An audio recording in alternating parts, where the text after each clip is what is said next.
Welcome to a special edition of Arise Entertainment 360. It's the Arise Runway Recap, and I'm Lola Ogunike. And I'm Shannon Lanier. Now, Lola, as you know, this week style mavens from around the globe descended upon New York City for the Super Bowl of fashion. Yes. Mercedes-Benz New York Fashion Week. That's right, Shannon. There were more than 350 shows, countless parties, and the champagne was flowing. And of course, tons of celebrities were in town, They too. sure were. But let's just stop talking about it and show our viewers what Fashion Week is really made of.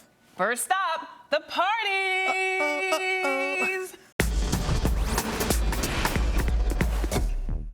Joan Rivers hosted one of the biggest events of the week, and in true Joan fashion, she didn't hold back at all. Who's getting it right on the red carpet? Nicole Kidman usually looks great, Halle Berry. There's certain girls that come down the carpet and you expect the best. You know, and then a lot disappoint you and you're so happy. Who's disappointed you? Oh, where do you want to start? Let's start with, Well, Miley Cyrus. it was the foam finger, wasn't it?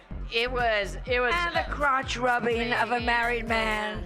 And sticking the finger up somebody's butt. But it was like, if you look back over the course of the last couple of years, it has been so carefully crafted, taken from child star to fashionista to sex symbol and fashionista, and it all boom. And now whore. Yeah, it's nice. Oh, whore. Is that what you said, Joan? Now whore. Thankfully, she kept it clean when discussing my look. Last thing, what's the key to getting it right on the red carpet? Simplicity. Lines. Don't be crazy. Get it. Gorgeous lines last forever. Gorgeous lines last forever. Oh, Simple, simple, beautiful. wait, was that a thumbs up from Joan Rivers? Did I pass the test? Stop. Big time. Swimsuit model Chrissy Teigen showed off fiance John Legend, and she even let me cop a feel. This feels nice. Prada cardigan, Prada shirt. I don't want to get in trouble. I should touch it there? Strong now.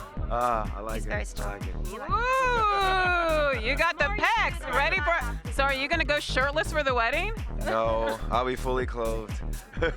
So we're about to walk into one of the hottest parties of the evening, the Boardwalk Empire Party. Tristan Wilds hit a fashion high note. I guess you're sitting there and wonder, love. I guess you wonder if I'm worthy of a Stevie Wonder kind of love. You curious of feeling love? That's how you feeling, huh? Celebrity stylist June Ambrose twerked it out and still looks chic. What are you wearing tonight? And how long did it take you to put this look together? Tell me. Alberta Ferretti and a day. No twerking tonight, June. No twerking. And singer Estelle served vintage glam. Who are you wearing? Head to toe. Fabulous. I'm in an old Saints dress, Erickson Beeman, vintage Fendi in my bag and my feet, having a Roy Asher moment. Yeah. That was a lot of fun, Shannon, and the celebrities were out in full force. That's true, Lola. But you know, of course, the real star of Fashion Week is the clothing. So let's take a look at some of the shows that rocked the runway. Designer Marissa Webb kicked off the week, and I got backstage access. All right, let's go check out what's going on backstage.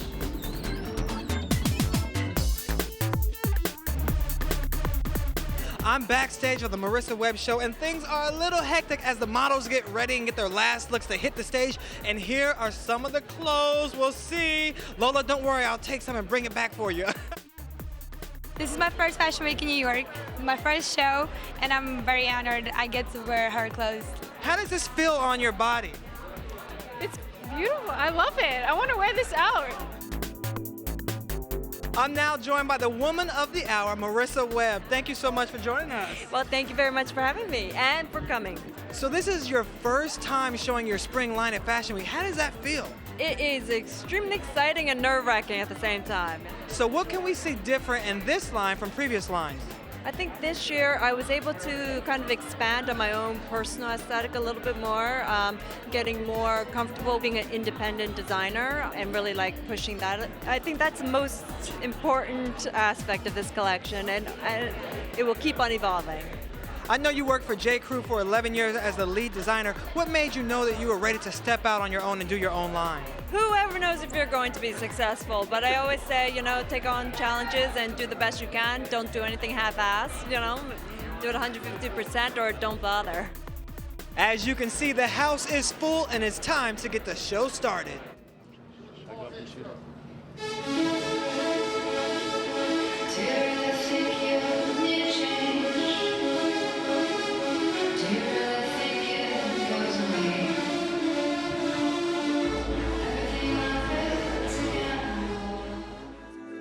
Mexican designer Ricardo Seco also showed me what's hot in menswear. It's hard to believe that in just moments, this raw gallery space will be transformed into a downtown fashion mecca.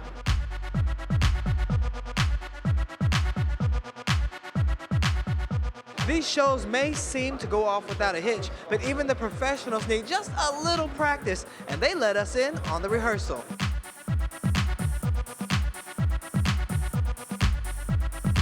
So what do you think about the outfit you're wearing today? I like it. It's cool. It's fun. You know, it's easy. Man, this place is packed, and everyone can't wait to see Ricardo Seco's new line.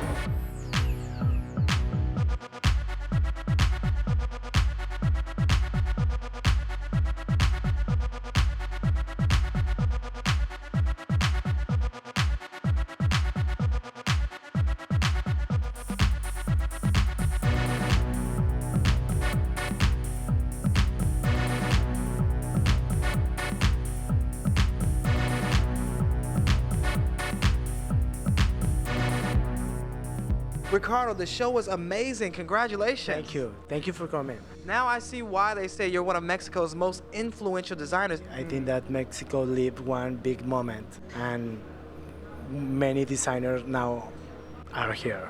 Is that why you choose to incorporate a lot of the Mexican designs in your clothing? You think that Mexico is only ethnic, but now the Mexican, you can do everything that you wanted. I know you premiered your first line at Fashion Week in February of 2012, so how has your line evolved since then? Now I sell more. This collection, the name is Power. This collection talks about the mix of Shanghai and New York. What does every man need to know about fashion? Whatever that you want to buy, you need to feel free, you need to feel good, you need to feel you. Well, I think the collection was beautiful, and I'm really proud that it's a Mexican designer. I'm from Mexico, and to be here and see this, for me, it's extremely overwhelming. Shannon, you weren't the only one who headed to the tents. Very true. I caught up with a few designers myself. Take a look. All right.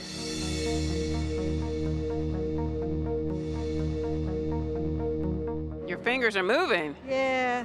We basically did a bunch of not super clean partings, and we have 3 separate little ponytails, and on each ponytail we have a fishtail braid, and then we will do basically like a halo kind of messy-ish type of braid. It'll be a beautiful look at the end, you know, a nice like fresh take on Frida Kahlo look. The inspiration that Rebecca had for today was Heidi braids, so we're basically doing a 4-strand braid. So it's like a pigtail. You just take 2 and then wrap them across each other at the top of your head, and that's pretty much the look. I think braids have never left, so it's always in trend. Now, what's the one item that we must have in our beauty bags this season?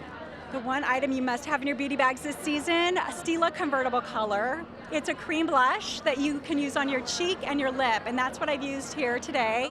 It's what the Rebecca Minkoff girl would be, independent, confident, kind of tough.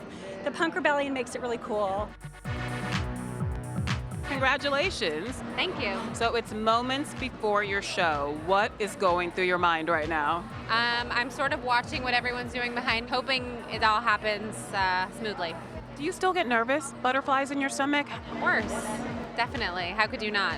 It's a lot of pressure to hopefully make a lot of people happy. And you have Janelle Monáe performing? I do, yes. We had a really great partnership with Amex where they were sort of able to say, who's your dream performer? So I think she's going to bring a lot of great energy to the show and really just start off Fashion Week right.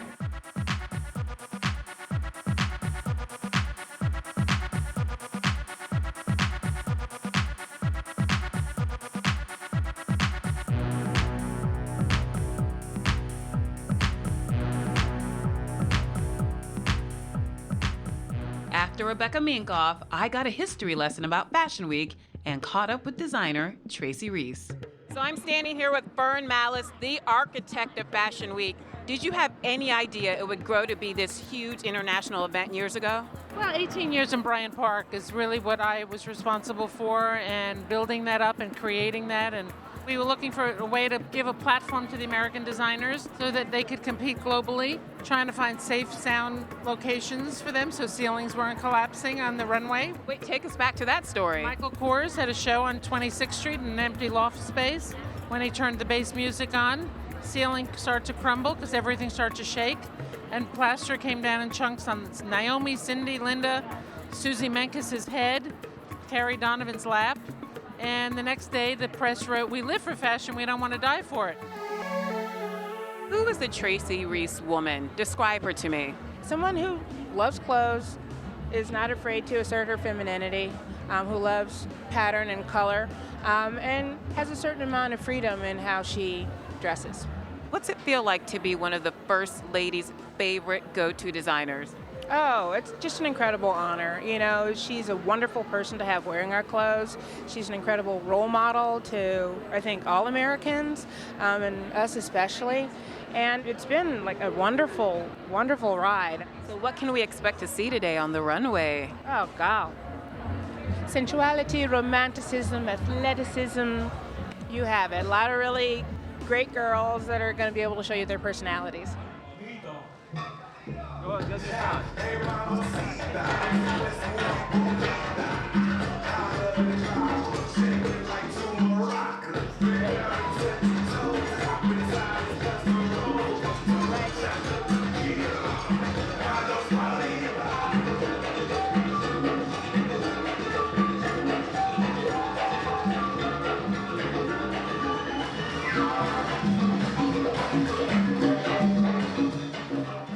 Weren't those shows incredible, Shannon? Oh my gosh, they sure were. But you know what else was incredible? All the gorgeous catwalkers. I've never seen so many beautiful people in my life. Well, you're about to see two more. Uh-oh. Arise correspondent Angela Willoughby dived into the deep end with one swimsuit model.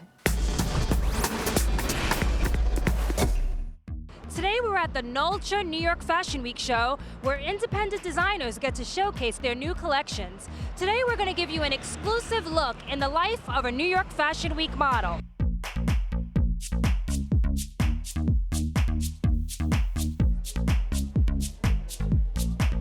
How do you prepare for a swimwear show as opposed to traditional fashion? What do you do differently? Well, I think you have to concentrate more on your skin because it's all about your body. So what I do is I try to exfoliate more like the week before the show. So this way my skin accepts moisturizer, and so it looks better on stage. Tell me about this piece that OG's wearing. We call it Bumblebee. It's just inspired by bumblebee stripes, and I always put little jewelry inside of my bathing suit, so that's why there was a little pieces there, and I just love it. So would you say this is one of your favorite pieces from this collection? One of my favorites, yes.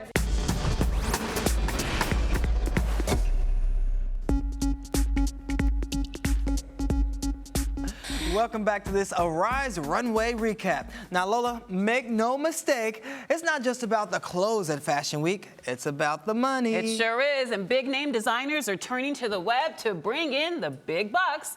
Here with the inside scoop is Arise business editor, Andrew Schmertz. Hey, Andrew. Fun show, guys. You guys look great out there on the runway, by the way. Thank you, Andrew. Our own show. You're looking pretty dapper yourself, Andrew. I try to kick it up a little bit when I'm on the right. show. Yeah. So, you know, Fashion Week brings in almost $1 billion for New York City, but designers aren't just selling clothes off the runway, they're selling them online.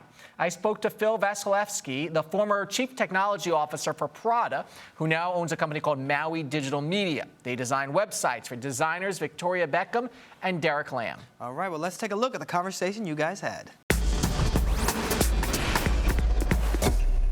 Phil, thank you for joining us.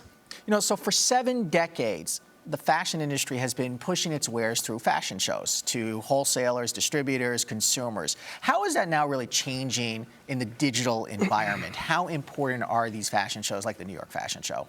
Well, I think they're still very important, but of course now there's a new way to distribute content and ultimately the goods. So Now it's completely changed. When you were in the industry, and let's say product, for example, how worried were the executives over the digital environment? Did they immediately see it as an opportunity, or did they see it as a threat? I mean, every company's different, so it really depends on the company. Obviously, some companies are purely e-commerce, you know, even if they're not their own fashion labels. Fashion labels themselves, they have an important decision to make, and you know, I think that's been a big discussion for the past 10 years. So a company like Prada, it's you know, they're a private company, so they don't necessarily have to increase revenue to benefit their shareholders. But there's all this revenue, there's all this new opportunity for sales right Online. there. And so that then leads us to the question of how much the online portion can cannibalize the storefront portion. Now, storefronts are essential if you're in the fashion industry. Absolutely, And many of them are loss leaders, especially here in New York on Fifth Avenue. You're not going to sell enough to pay that Although rent. there's been companies that have now completely switched to online only. Well, that's what I was going to ask you. Profitable. So how much is it cannibalizing, and how much of that shift are we starting to see? I think it depends on what the company is. Obviously, for a European fashion label,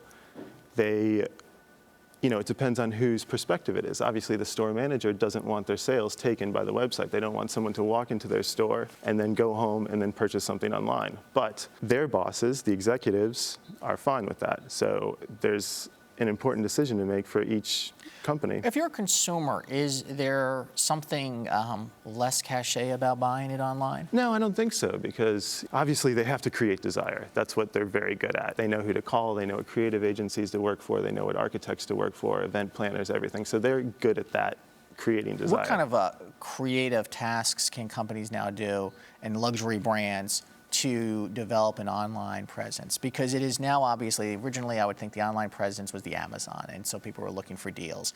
Now it's about convenience. I mean, I think it's important to look at what the leaders in the market are doing, and the leaders are Gucci, Burberry, companies that are usually public and that have a technology background, because a lot of the private, older fashion labels, even in New York, you know, they don't come from a computer background. You know, Italy and France, they're very behind in computers, and kids in school are not like American kids that have iPads and a technology background. And you know, the biggest problem in the industry is not creating the right experience, because a lot of fashion designers know exactly how to do that. It's finding the right staff and the right people and the right talent to implement that, and that's our biggest challenge. It's not just about designing the fashions, it's about designing the online presence. There's plenty of designers. There's lots of designers. And they're all great. I'll tell you, who is, one of the questions is, who is buying the luxury goods online? I'll tell you, my mom, who's, she'll be angry with me, but she's, let's say, more than 70 years old, is buying a lot of her fashion items now online. Are you starting to see a big shift in the demographics? A big shift in, well, it hasn't existed for very long. You know, when I worked at Gucci.com in 2003, we launched the first e-commerce site, and we didn't know exactly who would be buying online, and it kind of is all over the map. You know, it's primarily busy people that know what they want. So there tend to be more men shopping online and to buy belts and wallets and shoes and things they know are going to work for them, or maybe things they're replacing. But then, you know, the high-end luxury e-commerce retailers, they take customer service to a new level, where you are assigned a customer service representative that knows your name, that knows your phone number, that knows your purchase history. So when you've got that connection, even without a face-to-face connection, it's very powerful for sales. Phil, thank you so much. Thank you.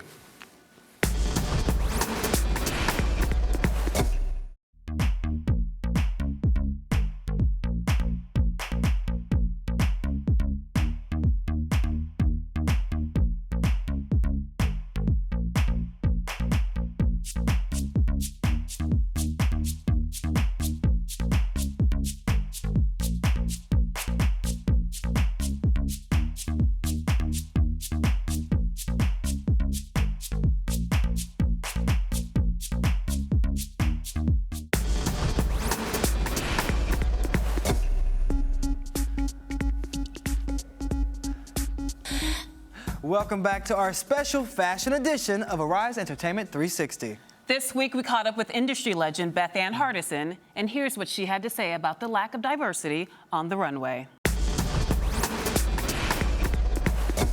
take the summer off and come out swinging. I like it. Well, were you doing anything exciting over the summer? Yes, I was very happy to say I'm very proud of this. I got my granddaughter into boarding school, so that was very exciting.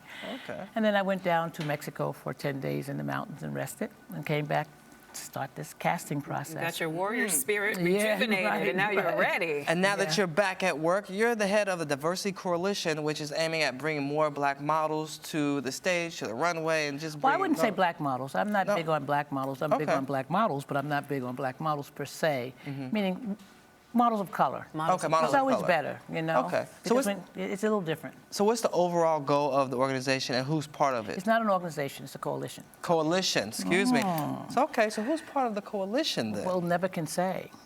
Is it a secret? Yeah. Well, you are on GMA with Iman, so I'm assuming she's part of the coalition. She's a supporter. She's a supporter. As well as Naomi. Naomi Campbell. Yes. Okay. Well, that's all you need. In the spirit of all of you. I think all of you are part of the coalition because it's a movement, it's a spirit. You know, there are people who are in the industry who basically have never been able to voice their feelings strongly because it would affect their profession, affect them professionally. So it's better that at this given point, someone who really has less to lose, that's why I could ask maybe an Iman or a Naomi to step out because their careers are really much behind them in that way. Professionally, it is. Personally, it's forward. But it's better to leave people doing the business and still being able to help us other ways. Well, one of the things the coalition It's a did- revolution. It's a revolution. Like that. Oh, throw your fist up, Beth. I'm a baby Fidel. Well, one of the things you did was the coalition sent a scathing letter to both the head of the British Fashion Council, and to Diane von Furstenberg, head of the Council of Fashion Designers of America. Right. And I want to read a little bit. Quote, eyes are on an industry that season after season watches fashion design houses consistently use one or no models of color. No matter the intention, the result is racism. Those are powerful words, Beth Ann. Well, they're powerful because someone said it, but it's not like deep. It's But just, no one says it. Well, that's the reason. That's why they're powerful. And the idea is that it's something you see. It's actually you're looking at it. You know, I say that, and I have this joke, and I say, you know, and the MTA says, if you see something, say something. Yes, that's true. I'm saying something. You're saying something. Because it goes on so long that people are beginning to feel bad. And, you know, businesses can't thrive the way they want to. Representatives can't do what they want. Casting people feel very bad. Models who are there feel bad. You know, and it's not just the coalition. It's not just, you know, people who are black. You know, it's people who are white, and there are people who are Asian, and people who are Latin. It's a lot of people don't like what's happening, but they don't know what to do. So I have to ask you bluntly, is the fashion industry racist, Beth Ann? Well, you know, everyone says that. Everyone that works in it says, basically, isn't that what it is? If you actually say this, you say, I'm sorry, we're not using any black girls this season. I'm sorry, blah, blah, blah, blah, blah, blah. If you keep on saying things like that and saying, and you use consistently 35 white girls or 87 white girls and use one Asian, it seems like you tend to lean towards one race. And if you look, and that's why I said to people, don't get upset if I say it. Because if you look at what the meaning means and what it means, what you're doing, it results in racism. No matter what your intention is. Maybe, you know, you voted for Barack Obama. Doesn't mean you're a racist. Right. But what if you're your doing action- is racist. That's right. So And the end results of it, that's the results. And don't be shy and all upset. And I don't want to shame anybody into doing anything.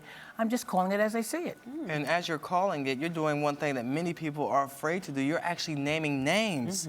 Well, that's because they do it. So it's not like it's like private. Right. It's not like we went to bed together and I said, oh. I think some people are afraid of creating bad blood or, you know. I understand, and I do respect that because they're in that profession that they have to be thoughtful. But you named close to 100 fashion houses, Beth Ann. You said they're guilty Shannon, of you had- racist acts. Yeah, you called. And everyone from Alexander McQueen, Prada, Armani, and Versace to Donna Karan, Hermes, Calvin Klein, and Louis Vuitton. And what's upsetting for And me that's is just a handful of the people you mentioned. That's just a handful, and there's many more, but we had to be consistently kind to certain ones because of the fact that, you know, otherwise if you have a whole list that you can't see, you forget the issue. Right. But you know what's disturbing to me as well is that there are a lot of people that are on that list of houses they don't exist anymore. They're dead. And these people that take over these houses, these young casting directors or designers or stylists, they have no understanding of the history of the house. I mean, how can Saint Laurent be on this list? Yeah. When he was such a huge champion of the black model. Versace. Versace, You know what huge I mean? champion of the Yeah, I black could name model. others. I mean, I say Paco Rabanne. I saw Paco Rabanne's name on it. It made me like this because I know this man is a Spaniard who went through a lot of stuff to fight against what he believed was naturally right. You know, there were editors who refused to cover his collections. His parents were, and his family was begging him to save the business not to. This is a man who stayed close to what he believed. And when I see his name on it, it's because another little youngin', you know, don't have a clue. Now, the people who are on the list, were they selected to be on the list because of years of inactivity of using models of color? That's a very good question. That's a very good question. What I actually did is had someone in my office sit and go through every single show for so long that they looked at every single show from New York, London, and we did menswear as well. And so we could actually see who did what and who didn't do. And they would say 0 blacks, 1 Asian. She counted them out. And that's how we came to, we know what we did is right. And the numbers don't lie. No. The pictures don't lie. That's You can exactly see them right. there. That's what I said. You know, you can, if somebody said, well, how dare you say? I said, roll the tape. Just look at the shows. Right. So I know they do these Fashion Week shows all over the world. So do you think that diversity is worse in the European shows, or is it just as egregious as in the U.S.? No, it's, when you see the amount in the designers in Paris, it's worse than even in Milan, and more so in London, more than London, because it's bigger. It's more. It's really unfortunate because, you know, America we have history of slavery and we have our own history of civil rights. So it's a different kind of consciousness in a way. So what are the explanations when you're telling them these racist? Well, no, there's no explanations because once again, they're not the houses, they're just the council. So are the houses responding at all? No, I've had a couple of houses that have seen me and told me and sent me emails. Those are ones who are not guilty saying, Okay. So who's to blame? Good Who's work. to blame, Beth Ann? Is it the casting agents, the houses, Well, that's what the I say. models, That's what I say. the editors? Should Anna Wintour be speaking up and say she is the most powerful woman in fashion? No, she's the should, most. Should she be saying something? No, and I think that people like that who have so much power can change everything. It's when people just dare to care. When you dare to care. Otherwise, you have to start looking at. It's like, you know, I love one statement Iman said. If you can't have a conversation about race, then we got a real serious problems with this industry. And where can people go to find out more about the Diversity Coalition? Balanceddiversity.com. Balanceddiversity.com. Yeah. We'll definitely be checking it out. Thank you so much. I'm so happy that you had me on. Yay, thank you for being here. You're watching Arise Entertainment 360. Project Subway is basically representing Eat Fresh, which is their new theme of the whole store. So they want everybody to look fit and fresh, and these outfits are kind of representing eating well.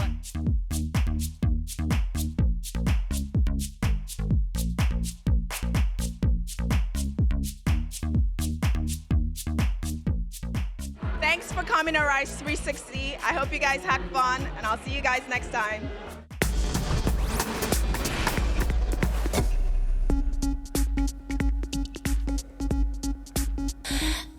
Thanks for watching this special edition of Arise Entertainment 360 Runway Recap. But before we go, here's one last look at more of Fashion Week's hottest highlights.